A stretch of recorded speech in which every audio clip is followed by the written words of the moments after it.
Okay.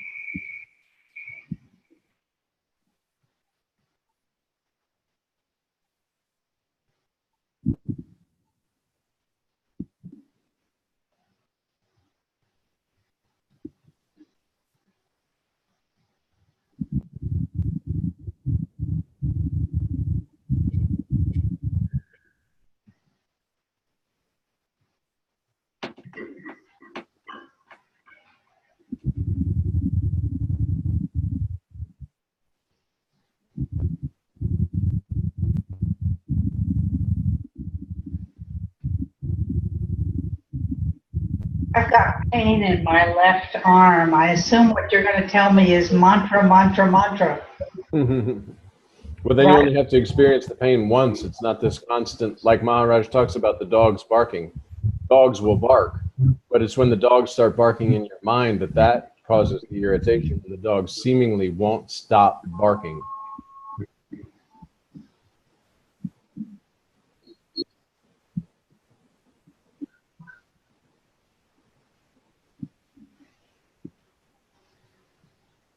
Body's going to do whatever it does. Indeed. It's hard for me to, I still identify with the body though. When the body has something wrong, my attention goes there. Well, and like Maharaj says, as it should, for if something's wrong with the body, you go to the doctor and the doctor takes care of it type thing. You don't just sit there and say, oh, I'm going to mantra through this. It won't be a big deal. You go to Yeah. see the doctor and take care of it.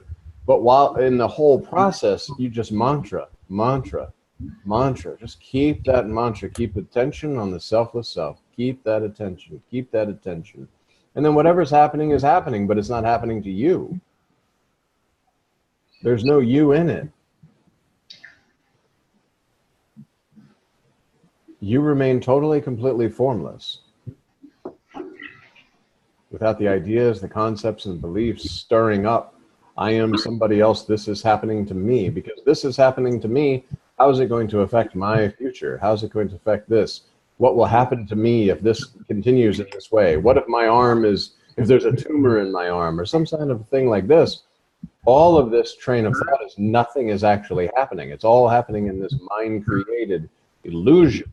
And this mind-created sense of self is suffering that mind-created illusion. And you, the selfless self, are the observer of this. But you don't have to arise. All this, just go to the doctor. Doctor does this, says, okay, take these pills and do this little exercise or whatever. And just do your job, do your duties, whatever's right in front of you. And that's it. No expectation, no demands, no needs.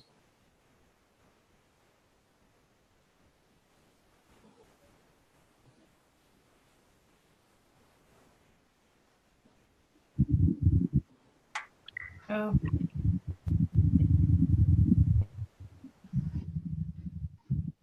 You know, in direct experience, I talk about the pacemaker thing. That to me is always the pointer. That's something that was like serious. This pacemaker operation or whatever was just mantraed through, and it was just like going to the clinic for a flu shot. There was no sense of impending doom or what's going to happen or any of that kind of stuff. It's just mantra, mantra. They're hooking this up. Mantra, mantra. They're wheeling you in. Mantra, and that's it. There's no, if there's not an I am somebody else that these things are happening to, they're just happenings. But there's no footprint that it's happening to me or what will come next if this is happening now. It's not like that because there's no one in it. yeah. All the thoughts about the next are always due to, always tied to the me somehow. Yeah, they're fear-based. I mean, you have to have a lot of courage to live without thoughts about what's going on. You know what I mean? It's the thought life is the only life that you know for a while. Then you start to see through the illusion of the thought life. But to deal with reality without the strain of thought and without this identification with thought as I am somebody else, that takes the courage, like Maharaj says, just to walk downstairs and walk outside and have no next, have no plans, have no anything, just observe the movement and move about and see as these things happen spontaneously. But you're not commenting about where you are or what's happening or what the weather's like or any of these sort of things. You're just formlessly aware and in complete just enjoyment of your own self. And scenes come and go, but you're just totally not affected. And if you do start to become affected, that means that there's not somebody else forming. And using mantra to remain with your selfless self through that experience, an experiencer won't be created experiencing anything.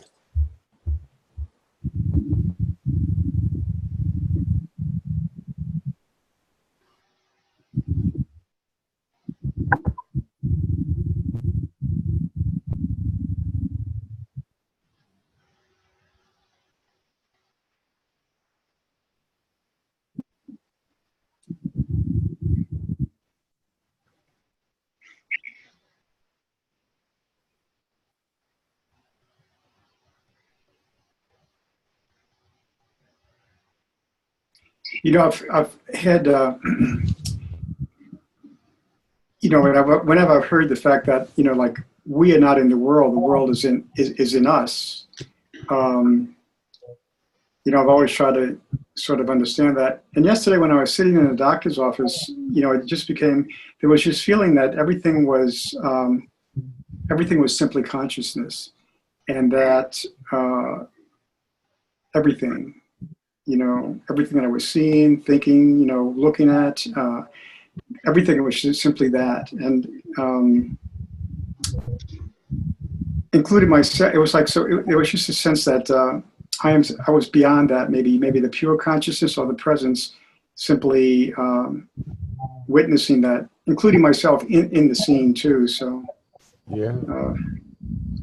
You know, it was just kind of like one of those times when I had that somewhat of an awareness of what that means, that I'm not in the world, I'm not in the world is within me, actually. Not me, Andrew, but me as, you know, selfless self or presence or pure consciousness, just that. Exactly. It can't be within Andrew, because Andrew within that you are witnessing. Yeah. That's the cool thing. That's like, you know, if you're ever in a room with people and you sort of see the walls and then think if that's like inside a mind, everything that's occurring in that room that you are also in, it's occurring inside of a mind. Mm-hmm. And all the activities and all the things that are going on in this room and all the people and all the interactions, if you can sort of picture that that's in this mind, and then that it's your mind and this body and all these bodies and all this activity, and there will be like this profound kind of recognition. This happened in Nashik in singing the bhajans. It was almost like witnessing the bhajans creating the ashram into like a little shoebox, and sort of witnessing this shoebox that was known that this was inside of yourself. And you see all the people and all because what's happening is it's vibrating the body. It's loosening, and this hold that you have on the body is being loosened by bhajan, by mantra. Your identity with the body is fading. The reality is you're not body, you are not body, you're not going to remain body. Body is not your identity. But as you do mantra, as you do bhajan and these sort of things, you start to lose that hold on that body. You remain more in your formlessness and less in the form. Then your formlessness using form, but you're no longer attached to that form. And that's as you kind of, the vibrations shake up this solidity of body. You start to view the body as not something solid, but something that's kind of, it's projected on your presence, and this presence, you use this body, but you're not this body. Like loose clothes as opposed to tight clothes. If you wear the very tight clothes, 2 sizes too small, you'll definitely notice the clothes. You'll be very uncomfortable. But if you start to wear like loose, floppy clothes, you'll barely feel the clothes on you at all. And you're loosening this stranglehold on this beingness, on this body knowledge that you believed yourself to be at one time. You know, Maharaj says that you are nothing, and this means you are everything. And, you know, I think that, I guess when he says you are nothing in particular. You're not a particular thing, which means you're everything then. Is that correct? Everything's occurring inside your selfless self. Yeah. And it comes and goes. It's like, you know, it's like it rises from nothing. Everything arises from nothing, then goes back into nothing. It's like in Das Boot, it's like the wind, you know, it just sort of appears, happens, and then just, it's not there any longer. Exactly. So, yeah. It's based on the movement of mind and the I am somebody else. Yeah. If there's not an I am somebody else, then no occurrence has occurred because there's no one there to witness any occurrence. It's just a happening without anybody behind it. When it says everything comes out of nothing and everything dissolves back into nothing, and in between there appears to be something. When the mind stirs and there's an I am somebody else, then there's you in time observing some sort of activity. But if that doesn't stir, then the activity comes through, but there wasn't an I am somebody else and the wheels of mind turning, identifying with thoughts as this is something that's happening to me. Because there's not a me. Yeah. And you just remain. You know, when Maharaj says, remain with your selfless self, all the stuff that's out here, you're in complete and total bliss, this formless peace, this formless presence. And then you give away this sense when an I am somebody else is created because there's something out there that the attention is drawn to, some desire or some fear or something that the attention is drawn to. But without an I am somebody else being created, fears and desires and all these things, thoughts, everything just comes and goes. Scenes come and go. There's no longer this idea of a me in time progressing through a life. There's just here, now, immediate, with no sense of anyone in it. And anytime there is, because again, you, the selfless self, will turn up the heat and allow things to come into your experience to test your spiritual knowledge, basically. We used to call them problems. Now they're just challenges that are testing your spiritual knowledge. The ideas, beliefs, and concepts you might be holding about yourself in any given moment will allow some sort of reaction. And if there is a stirring for a reaction, stir instead and mantra. And the more this mantra, the more you'll turn up the heat, the more, quote, personalized items will come into your experience. You'll mantra through them, and then you'll absolutely know. There is no need to form an I am somebody else. There's no need. It's just here. This instrument is just moving about here and there, and you're just responding in the moment as it's appropriate without having to use memory to see how I'm supposed to be responding, or without any kind of code of conduct other than it's just formlessly aware. There's a level of almost welcoming those problems that prick you from behind, I think, as he says, because they do. You know, when I catch myself when they arise, it's like, well, that is an opportunity actually. Absolutely. You know, it's really an opportunity to kind of like move ahead in this sort of. Absolutely. Yeah. Absolutely. You'll start to look forward to the times where you're just formlessly aware, and then something is there, and you start to feel a stir, but forget about. See, you can't sit there and analyze how something's going to happen or work out. You just know that there's an I am somebody else that's you're starting to feel something, mantra.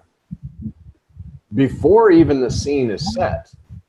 Because the scenery, it's like in a play when they do scene changes. It has to be kind of built out. And as it's being built out and the I am somebody else is starting to process, before it gets to think a thought and create a story that's then believed in, mantra. And it erases all the foundation of that. Then the foundation is formless, and nothing can be stacked on the formlessness. Everything, the furniture, whatever is being created is just a scene, no story, and you're acting appropriately without any lines predetermined. You're just here. And that's what he means by being alert to presence, I guess. You know, just that constant alertness or vigilance. Yes. If the entire world appears upon your spontaneous presence, then the only thing you need to be aware of is that spontaneous presence. And knowing that nothing that appears on spontaneous presence, because everything that appears upon spontaneous presence is illusion. So stay with the presence. Stay with that sense of presence. Stay with the selfless self. Stay formless. Use mantra. Remain as you are.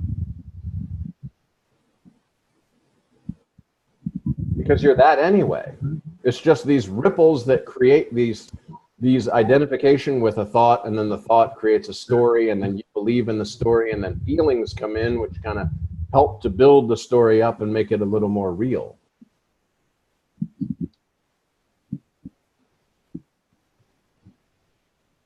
It's sort of like a very good, for instance, King's Dominion has this thing called Halloween Haunt. And Connor really wanted to go to this, my son, and he's like, hey, that would be great and all this. But it was very terrifying because they make it look so real. You know, they dress these zombies up, and the zombies are moving through the park. And they also have like people that are actors, but dressed like park goers that it looks like the zombies are killing. And then the laser light show is going on and all this kind of stuff. Why? Because they can't terrify you unless you forget that it's not real. If you look at it and you know everything that's going on is just absolutely not real, then there will be no fear. But they create the fear by trying to create a false reality that is then believed in, and you forget. You forget the reality, and you start to believe the illusion that they're presenting. In the similar way, this is the same. I wonder if they know they're creating such an amazing metaphor. But you see that, and it's like, in order for you to be terrified, which you're paying money, you want to haunt, you want to be scared, and they advertise that you'll be scared out of your mind and all this stuff. And my son was terrified, so we left very early. But you forget, it's okay to say, oh yeah, I'm fearless, let's go do this. But if you forget, because you truly start to buy into the fact that this is actually happening, and you'll feel that fear. And the feeling that arises along with the belief creates the terror.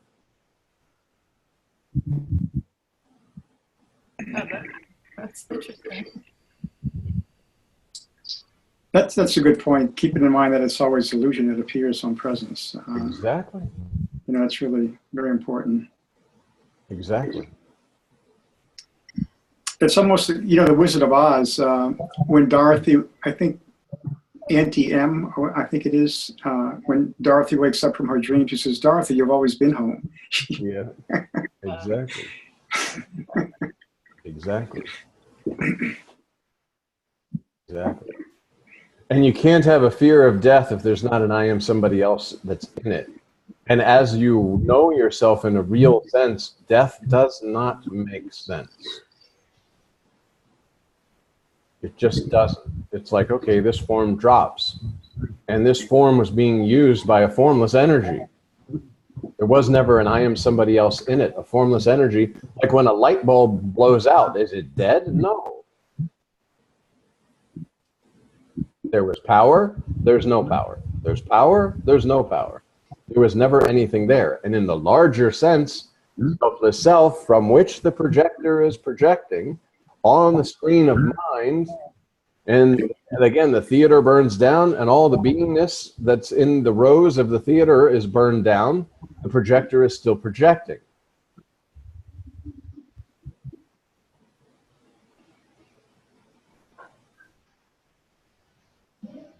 This that you believe yourself that you are is not true. And everything that is thought about this person that you are not is not true. So if there's no truth to it, it must be false. And if it's false, then it's not worth holding on to.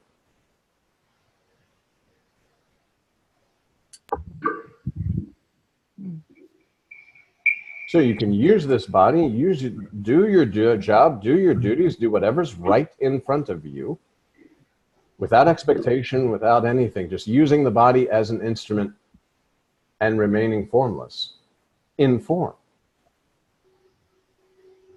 Mantra definitely, it allows you to do this, allows you to see, because there's not a, you know, and you must be fearlessly facing the world without a script. The script is false, but it's so much easier to face the false with a script. Even though that's a script that's false, at least you feel like, okay, you've got some kind of semblance of what's going to happen. But it's lies that you're telling yourself, basically, for no other reason other than to continue this story. And in going back to the dreamer who's dreaming, and the entire world in the dream world is from this one dreamer that's dreaming, but all the characters, and they're doing all these things, and there's a whole story being created. The dreamer wakes up, the whole dream is gone.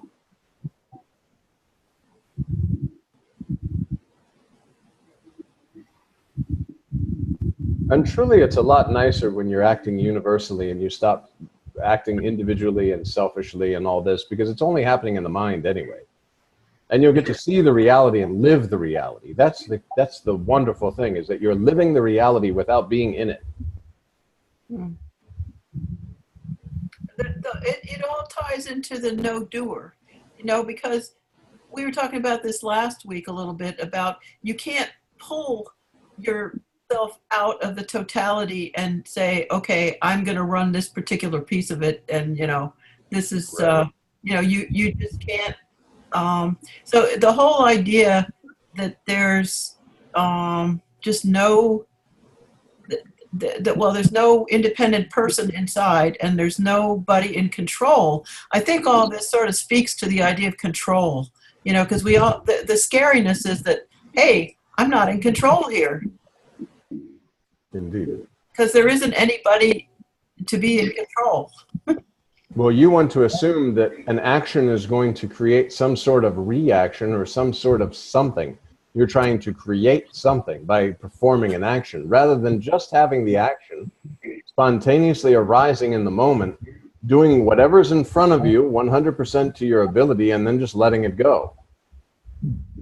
You want to say, like, if I build this thing, then this is going to happen, and that's going to happen, and, you know, and it's shown all the time. The people who save all their money because they want to be very happy in their retirement and this and that, and then they have the stock market fall or the real estate falls or something like this. They wanted, and they seemingly wanted to build some kind of a future, but it's just not the case. It's just not true. You do your best, you do your job, you do your duties right in the moment, and you leave everything. It's just all just discard, discard, discard, discard. Don't take ownership of anything, because you own nothing. And every time you believe you own something, then the pain and pleasure principle are going to come into effect to create in your experience to let you know you own nothing. Just like your dream characters who are fighting over real estate in the dream, and they're really truly believing that this guy, his tree is over on my yard, and that's absolutely unacceptable, and I'm going to go to court and sue him and all that. But it's all occurring in the dreamer's dream. No, it's a dream, and be done with it. But then act 100%, be 100% in the moment with everything, but without trying to create castles in the sand. And yet still playing in the sand and enjoying.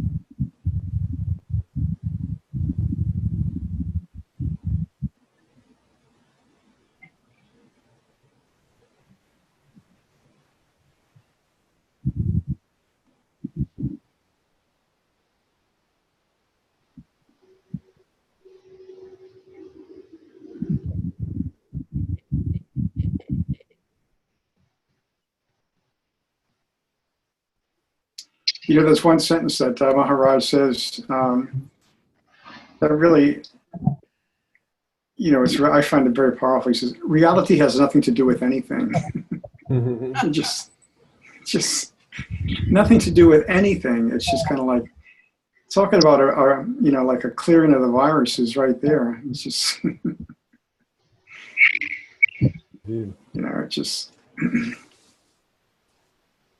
What he means essentially is that it's God's play, and you're just the character in the play, and that's the significance of it. There's no greater significance or meaning. Mm-hmm. Well, anything that's appearing or that can be seen or identified is illusion. There's nothing real. There is no thing that is real. There is just present, formless, that's been labeled God, Brahman, Atman, Paramatman, Master, that you are, and anything that can be seen, labeled, felt, or touched is illusion. So reality has nothing to do with anything.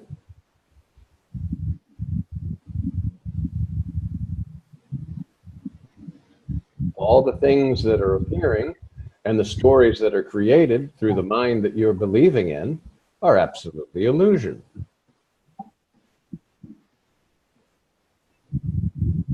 Don't give yourself away for illusory, fluffy clouds that appear to be in the form of a house or a promotion or a car or some other kind of thing that you may want. It's a fluffy cloud. It's nothing.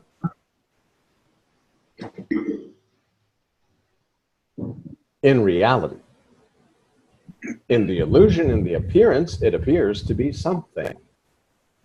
But you know it's actually nothing because it dissolves back into nothing. And the something that is appearing is illusion. All appearances are just illusion.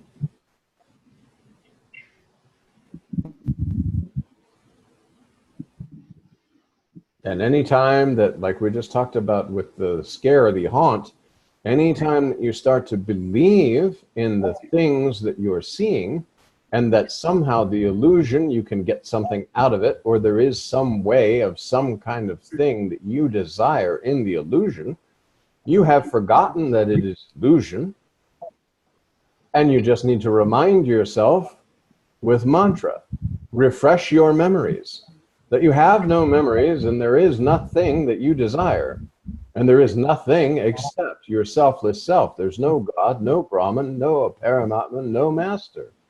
Nothing is there.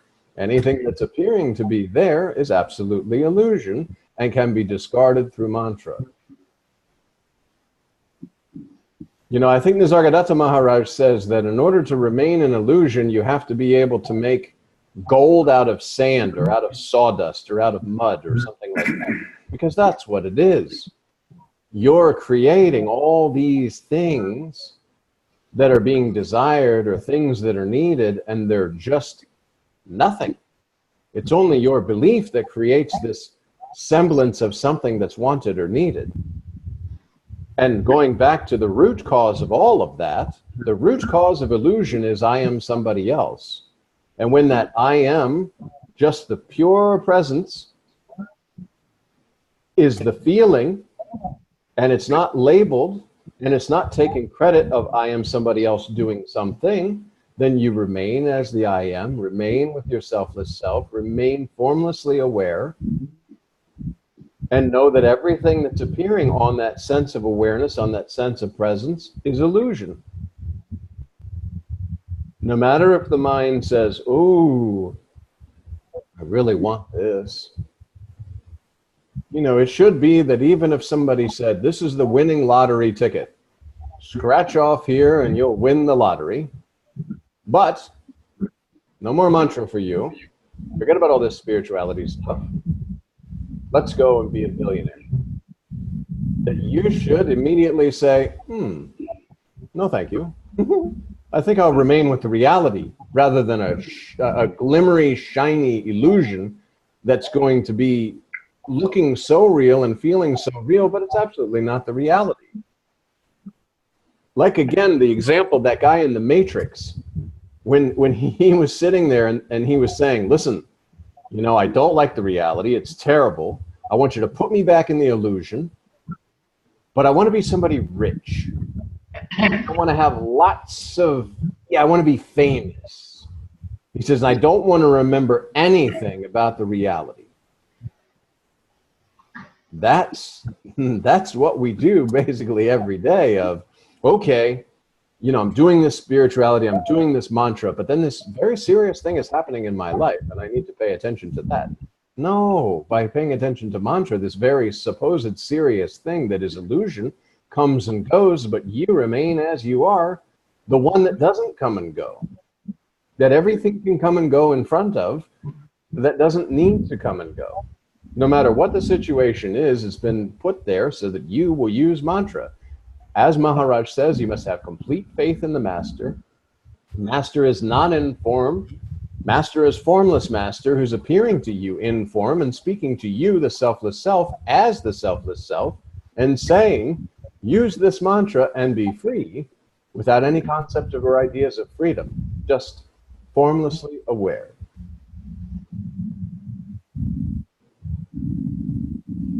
It reminds me that we're still in paradise and we're still being offered the apple. Indeed. One could say this. It's like the curiosity, you know, that sort of says, oh, that looks pretty good. I think I'd like to try that.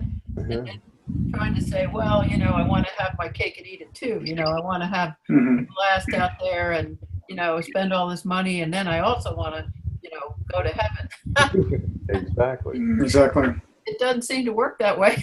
Exactly. And the thing is, like Maharaj says, so many things to distract you from the reality. You sit there and you know, you're doing mantra and you're feeling so good and you're starting to feel your selfless self and be aware and things are coming and going. But then a friend of yours you hear from college just got this awesome job and is making $500,000 a year, has their own private plane, and right away the I am somebody else creates an idea of, and I'm mantraing and being at peace. You know? Yeah, I can go up in that plane and say a mantra, right? But see, the things constantly that are there, or you see somebody with a nicer car, or whatever it is, there's something that's going to attract you to the illusion and distract you from the reality. And when there's an I am somebody else, before it forms all this distraction, mantra. And that's why Maharaj says too, the pictures of the ashram will remind you of the sense of presence and the way it was in that moment, the feeling of oneness, the feeling of formlessness. Even if you just touched your own self for a brief moment in the presence of Maharaj, reminding you of this. Don't give yourself away for this or that, or go get a different job or strive for this or that. Just do your job, do your duties without any expectations. Just right in front of you and move through. This whole thing really comes down to breaking all that conditioning, you know, with the mantra, basically. Yes. That's, you know, it's that simple. It's just the breaking of the, you know, every pattern of thinking and, you know, so forth that we've been conditioned to have. Yes. Both desires and fears and whatever, you know. It's Yes. just, slowly, silently, and permanently, you're using any form that a desire or a fear could land on, any form that a thought could be directed towards, and you remain formless, like sky or space. And thoughts can come and go, desires can come and go, fear can come and go, but you remain totally unconcerned with the world, as Maharaj says. You remain with your selfless self, formlessly aware, allowing everything, nothing to say about anything, no disturbance, complete happiness, complete peace, completely tension-free, because there's not an I am somebody else that's developing ideas that need protecting.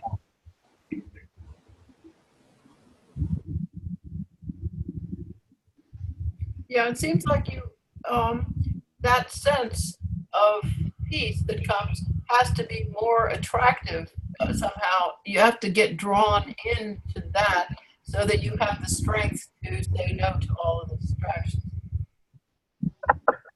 Yes. Once you know yourself in a real sense, you're not going to go running after things that are fake. You know, you're just not.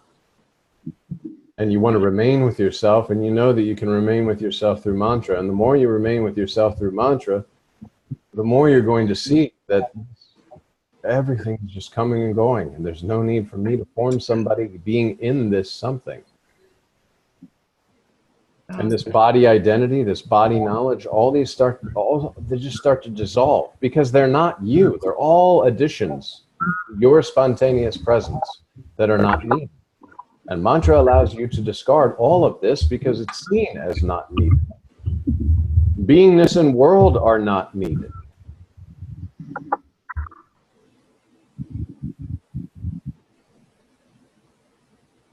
So, Aaron, are you signing off, Aaron, or are you? What you say? Oh, okay. It just said thank you. I wondered if that meant that you were leaving or what something. No. I've seen that was written by Mary. Mary, she wrote. yeah. Oh, What did she write? She said, I was at another Zoom satsang and experienced a long, sharp pain at the top of my head, and the darshan pushed my eye into my heart. We were meditating. I found myself totally alone. That dwelling alone after I asked who am I was profound. A new experience of consciousness for me in the pure field. You can have awareness without consciousness, but you can't have consciousness without awareness. It was a very private, intimate moment for me, and I'm just sharing, not looking for or want anyone's interpretation. That is not needed. I am only sharing with my dear friends here. Good. Thank you. Thank you, Mary. Yeah, thank you.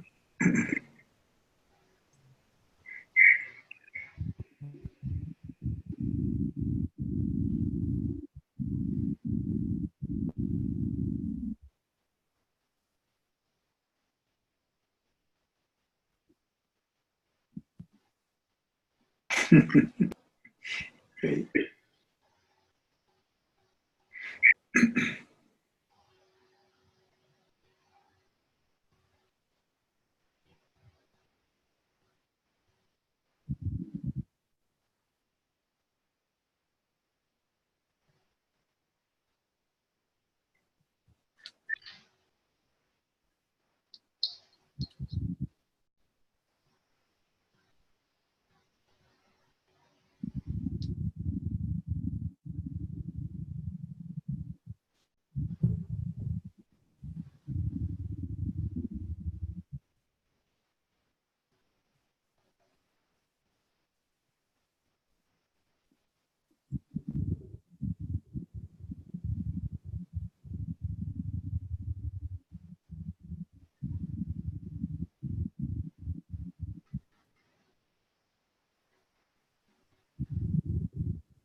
Nisargadatta Maharaj, Maharaj said that Nisargadatta told him once that, told a devotee once that when he was born, his parents gave him a name, and then he developed an identity through the family and his, upbringing and so forth. And he said, but your mantra is your new name and your new identity.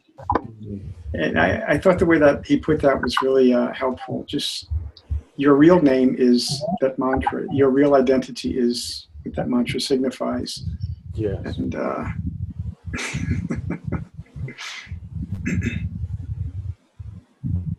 Sachidananda. I like that. Yeah, because the body is just a lump of goo. And the presence that attached with the body started to say I. And along with I came the I am somebody else. Parents gave the body a name and you called yourself this. And then this body with this name provided these actions, sometimes good, sometimes bad, and debits and credits started coming with this body form and this name. But the formless presence was using this body and just happened to start to believe that the body form with the name was itself. And mantra erases all of these ideas and concepts.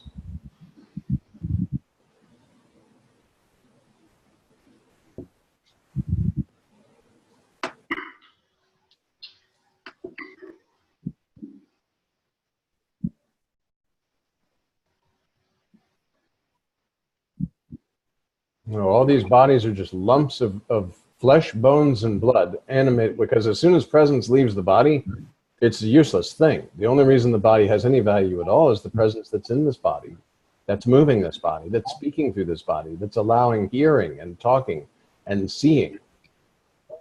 The eyes aren't seeing, it's the seeing that's seeing.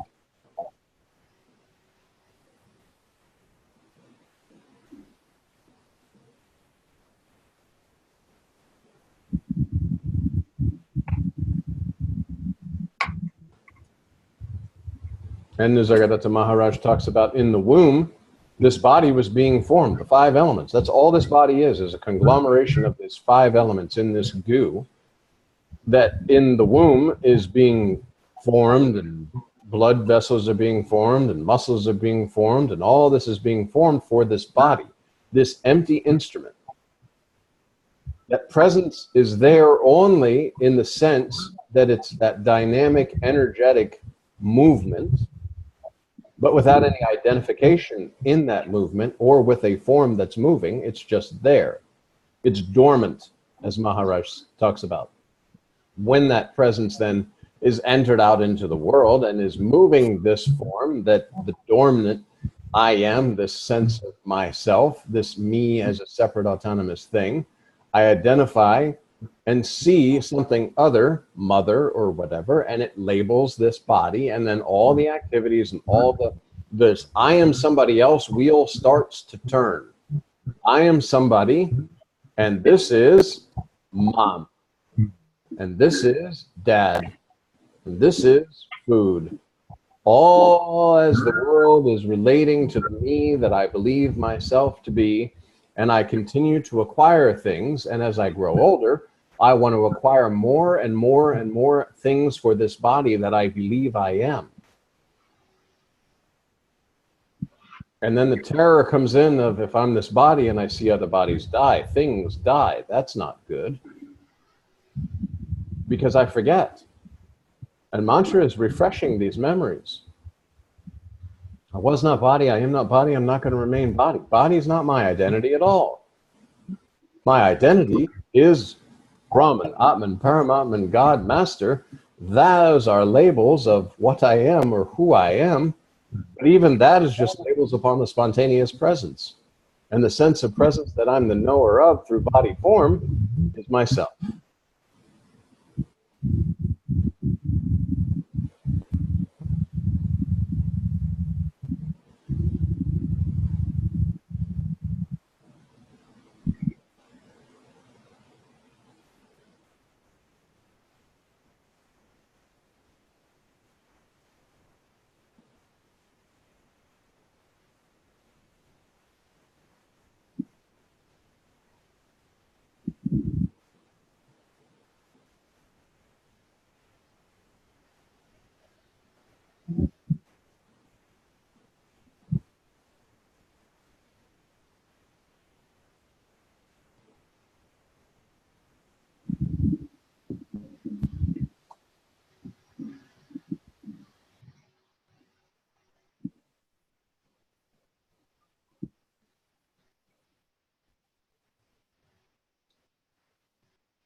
Maharaj says the body is formed from the 5 elements and returns to the 5 elements, but the holder of the body is the projector of the 5 elements.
Much Yana Shakti here tonight?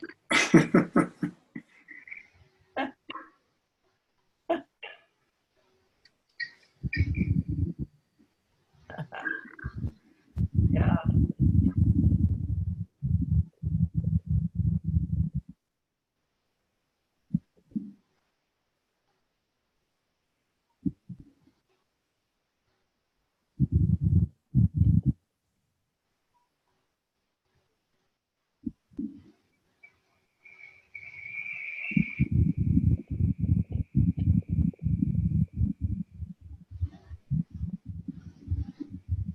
I think it's nice to, you know, is to share all this stuff. And on the other hand, there's like, it needs to go in like on a kind of visceral level. Because I know for myself, I understand a lot of what's saying, but instead there seems to be like an underlying ground of like worry or something, even though I don't know what that's about.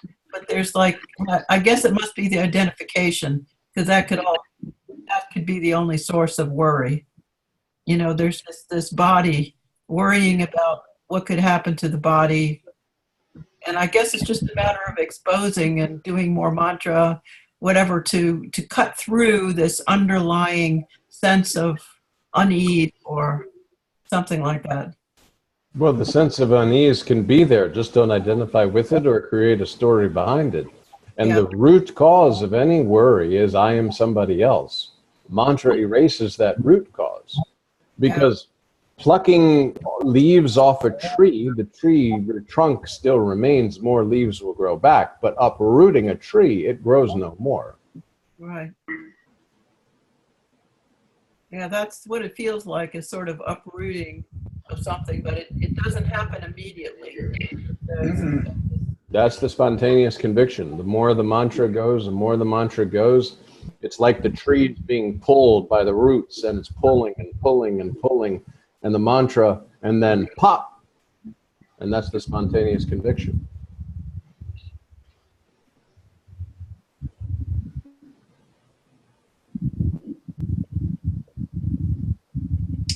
It's that pricking from the backside. Indeed. My backside's got I don't know. Well, and changing your mind, either the pulling of the tree is causing too much trouble, or it's too much work, Yeah. or there's fear that, do I really want to pull this tree?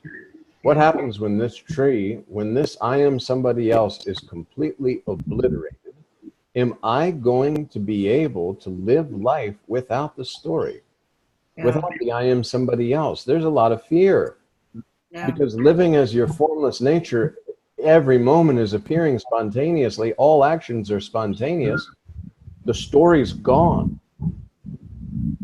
Now the mind wants to say, wow, that sounds very scary. But the truth is the mind is not needed. It's not used because it's used for practical things, but that's it. Because you're living the reality.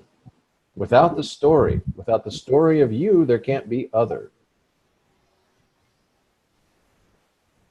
Yeah, well, I think it's, for me anyway, when I've dropped the identification, it feels wonderful, actually. I don't really, I think it's just the living. I mean, if I go to a satsang or something, then sometimes the me just drops away. And then it's total peace, you know. And then somehow I get back into life and it isn't sustained. You know, so I guess that's where the mantra comes in, because I can tend to lose what I know is true. It tends to kind of dissipate and not stand up to the test of, you know, everyday living. So, Well, and see, because you go to these satsangs or whatever, and you're prepared to just pay attention to your own self. yeah, And then when you leave the satsang, you start to form an idea and a belief that, okay, I need to pay attention to the world and to myself. yeah, And you can't serve two masters like that. When the idea is that I need to pay attention to the world, then mantra comes in and keeps the world just brushing away. Everything's going to happen. You, the selfless self, using this body form, will see that it's not needed. This I am somebody else is not needed. Maharaj, I just posted on Facebook the other day, this most beautiful, just I. Just the feeling of I. No, I am somebody else. No, I am a man or woman. First thing in the morning, Maharaj says, just I, just the feeling I. Not I am man, I am woman, I have a job, I need this. Just I. Just remaining with that I, just that formless sense of presence felt through body form, the knower of that sense of presence. Just I, without identification. Just I. No. Just I. And every time I am, mantra. I, just I, just I, just I. Things are coming and going, just I. Uh-oh, this needs my attention. Oh, my attention, just I, mantra. Yeah. Because every thought about a fictitious character that is not, that's believed in, is causing you trouble because it's fictitious and it's appearing on your I without anything.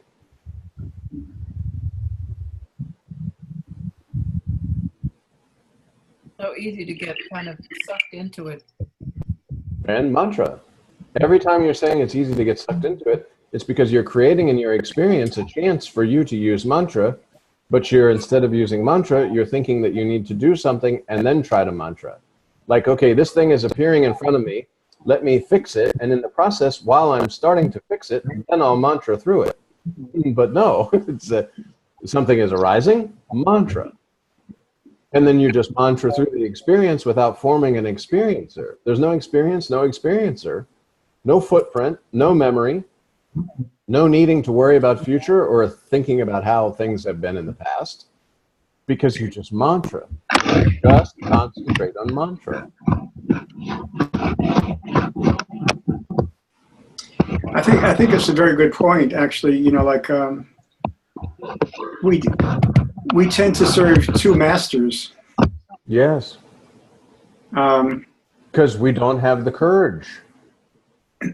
We don't have the courage to abandon ourselves completely to master, and that master's words are ultimate truth. And that ultimate truth is your own selfless self telling you this is ultimate truth.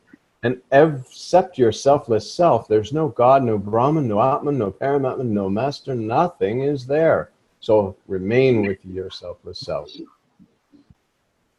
Be simple, be normal, be humble, be always with you. Maharaj says this. It's very powerful, these words.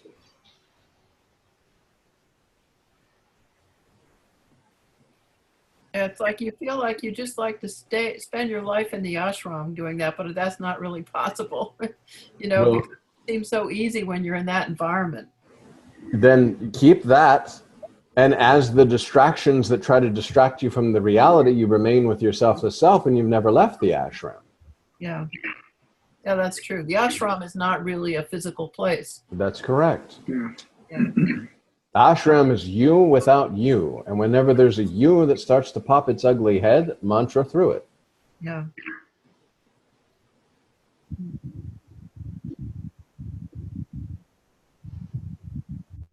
Yeah, it's nice. I've had some experiences of that. Just, you know, being someplace without the me, you know, just enjoying life, you know, seeing it, you know, unfold and all this without any, you know, position really. Just it was like the seer was seeing, but there was no nobody experiencing or nobody taking it personally, just seeing. And Just, that's the reality. yeah, just pure what do you call it? the seer was seeing. Yes. The seer seeing without labeling what this seer or who this seer is. Yeah. Nothing. And no judgments, you know, nothing, and no, what do you call it? No, even allowing, because allowing is like an action. It wasn't, nothing was happening. Nothing was being done. There was no, it was just what was unfolding. Exactly. Exactly. And that's the reality. You know the reality. So anything other than that is not the reality. And you mantra through and you'll see this. Yeah. You know, the glimpses are good. The glimpses provide the encouragement to continue with mantra, to continue moving forward in the practice, to continue discarding and dissolving everything that's appearing on your spontaneous presence. All the ash over the fire. Remove, remove, remove, remove. Fire's always burning brightly.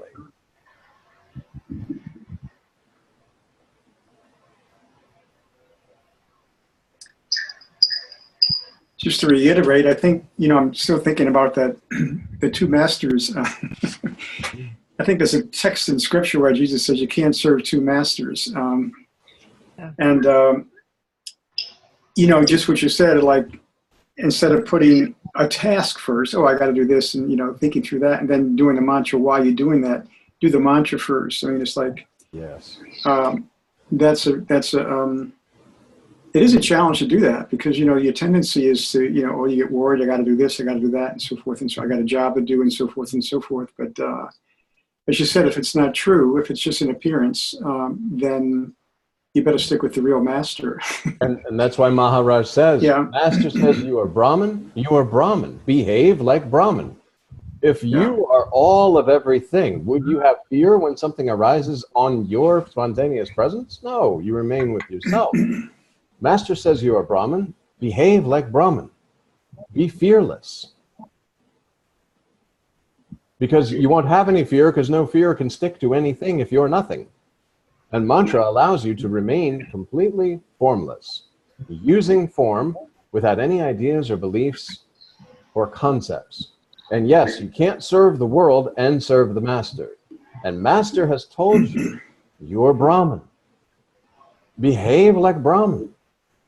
And whenever you start to doubt or you start to need the refreshing of your memories that you are Brahman, because you start to believe in the illusion, because the illusion appears to be real, mantra and refresh your memories. Master says you are Brahman, behave like Brahman. The entire world is projected on your spontaneous presence. And truly, it's an interaction based on ideas and concepts you're believing about yourself and the master you may be serving in the moment. You're going to project this in your experience so that you can remain with your selfless self, so that you can see it's deeper. It's a two-way. The thoughts and ideas that are created in mind are creating world. Without the thoughts and ideas creating mind, there is no world. There just is the you are, the just I, just I. In order to have a world, you have to have an I am somebody else and a thought train believed in about specific things with memory and also expectation. And kind of the combination of the two, memory and expectation, where there's a fear of pain and a desire for more pleasure, which then creates this linear timeline of your life.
It sounds like someone's toilet is running. Mhm. I think it's air conditioning, and it doesn't need to be on.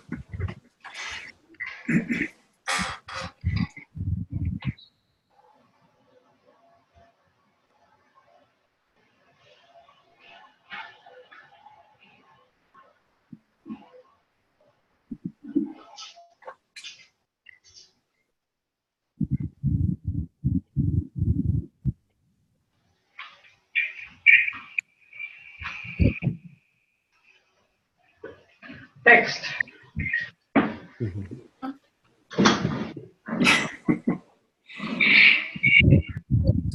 Also, I think it probably helps to wear headphones. I've got to get myself. I have some, but I'm not sure they're working quite right. I'm not used to that, but I go to a lot of Zoom conferences, and everyone seems to wear headphones. So I think that might be a good thing to minimize the background noise. And I'm speaking to myself here too. I've got to get a pair of those things. Mhm.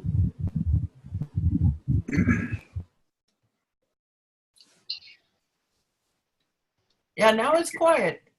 Mm-hmm. Oh, you know what? Aaron had turned off his microphone. Oh, Oh, okay.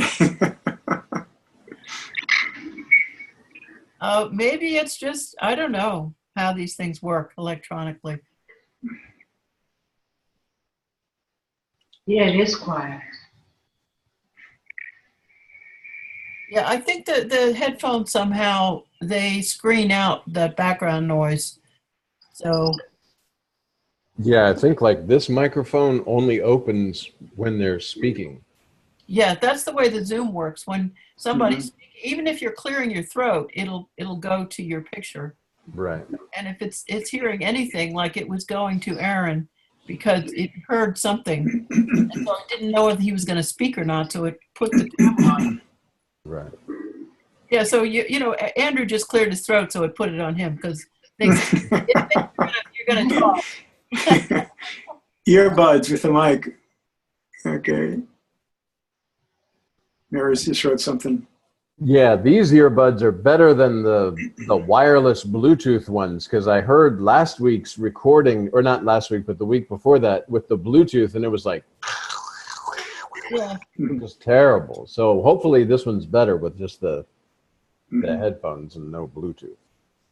yeah. Whatever you're doing seems to work. I'm not hearing any interference on your side.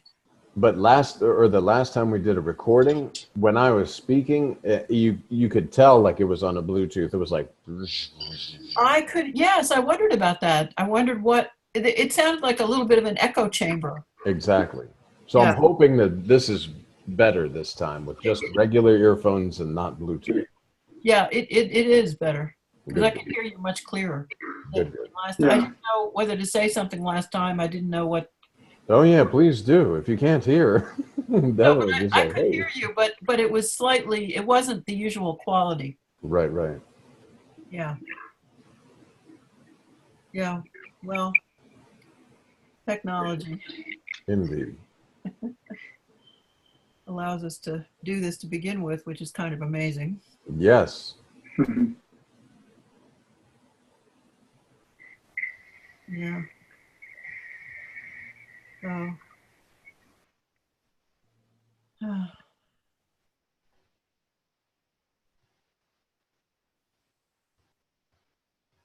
Anyway, So, should we end early tonight since we're kind of here and it's 8:30? yeah, that's good. Unless Well, anybody is wanting to say anything or share anything, One thing, like just I just feel a lot of excitement around uh, having the right direction. Knowing that you're, like it's just really knowing that you're full on and moving in the right direction, kind of. yes. And it's really an exciting feeling because it's just Well, it's very joyous. It's very exciting, and you feel like, and it just gives you a great deal of strength and motivation. Yeah. You know. Indeed. Yeah. So no matter what happens in the wedding world, you're still okay. Yeah. That's funny. I just get that I really, really need to do more mantra. You just have to put yourself first. You know, put yourself first, because that's all there is. Everything that's appearing is not yourself, and you're putting that first. Some illusory fluffy cloud in the form of whatever you're putting first, rather than putting yourself first. Always put yourself first. Don't give yourself away. Remain formlessly aware here.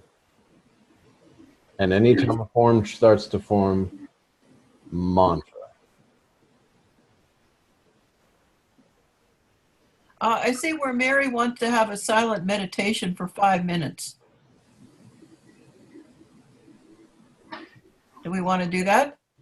Sure, Yeah. it's a good idea.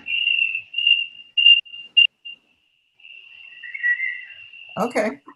Well, maybe we should all mute ourselves, and then so there won't be any background noise. Mute myself. Down in the left-hand corner, there's a little button that says mute.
Okay.